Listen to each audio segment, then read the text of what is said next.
Today, a former JCPS basketball coach was back in court, this time for his retrial. Christopher Morris was arrested in June of 2022 and charged with multiple counts of sexual abuse and sodomy involving a youth. His first trial this summer was declared a mistrial after a witness testimony possibly revealed a third victim. Wave News reporter Kirsten Foote was in the courtroom for opening statements and has details on what we can expect. The retrial of former JCPS coach Christopher Morris kicked off Tuesday with the jury being sworn in. Then the Commonwealth and defense laid out a roadmap for where this retrial will go.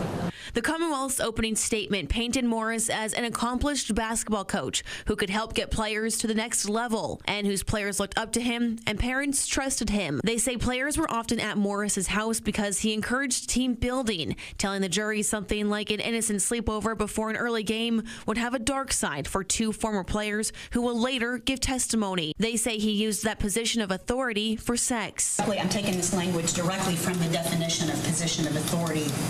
Someone who, by reason of that position, is able to exercise undue influence over the minor. And that is exactly what Coach Morris did, by definition. Meanwhile, the defense in their opening statement called on the jury to use common sense, telling the jury the victims have credibility issues. When you start to hear the details of what he's going to tell you, you're going to say, that defies belief. I cannot believe that.